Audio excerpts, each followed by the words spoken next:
গণহত্যার সাথে জড়িতদের বিএনপিতে নেওয়া মানা।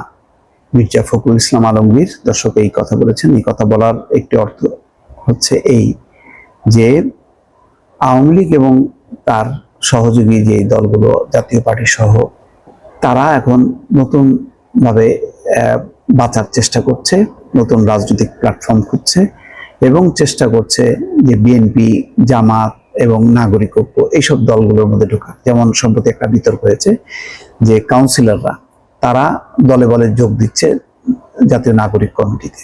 এটি নিয়ে একটা রাজনৈতিক মহলে মিশ্র প্রতিক্রিয়া হয়েছে এবং বলা হচ্ছে যে এরাই হচ্ছে গণহত্যার সঙ্গে জড়িত এবং শেষ মুহূর্তে লাঠিয়াল বাহিনী বা হেলমেট বাহিনী হিসেবে কাজ করেছে 5ই আগস্টের আগে।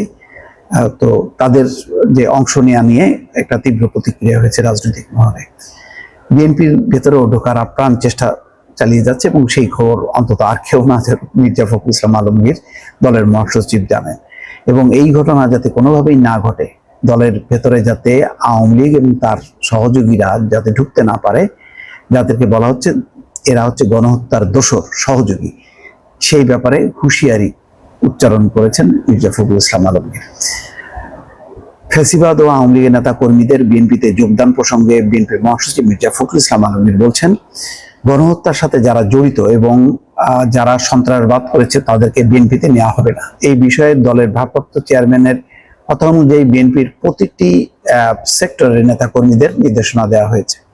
মঙ্গলবার সকালে তার নিজ জেলা ঠাকুরগাঁও প্রেস ক্লাব চত্বরে জেলা বিএনপির উদ্যোগে অসহায় ও দরিদ্র মানুষদের কম্বল বিতরণ, শীতবস্ত্র বিতরণ অনুষ্ঠানে তিনি এই কথা বলেন। মির্জা ফখরুল বলেন, দুর্নীতি ও ফ্যাসিবাদ থেকে উত্তরণের একমাত্র উপায় গণতন্ত্রকে প্রতিষ্ঠা করা। জনগণের যে শাসন সেটা প্রতিষ্ঠা করতে হবে, অর্থাৎ জনগণের নির্বাচিত পার্লামেন্ট দিয়ে দেশ পরিচালনা করতে হবে।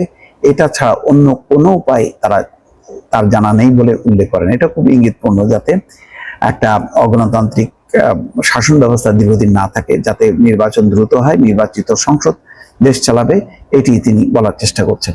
শেখ হাসিনা এখন ভারতে বসে ষড়যন্ত্র করছে জানিয়ে বিএনপির মহাসচিব বলছেন, ছাত্র জনতার আন্দোলনকে উগ্রবাদীদের বিদ্রোহ বলে অপপ্রচার করছে, কিন্তু তা ছিল জনগণের বিদ্রোহ। এই সময় দায়িত্বশীল ব্যক্তিদের উত্তেজনাপূর্ণ এবং বিভ্রান্তিকর বক্তব্য দেওয়া থেকে বিরত থাকারও তিনি আহ্বান জানান। সিন্ডিকেট প্রসঙ্গে মির্জা ফখরুল বলেন, কৃষক ও ভোক্তাদের মাঝখানে একটি মধ্যস্বত্বভোগী গোষ্ঠী রয়েছে যারা কারসাজি করে মুনাফা লুটে নেয়। কৃষকদের যাতে তাদের উৎপাদিত পণ্যের সঠিক দাম পায় তা নিশ্চিত করতে হবে।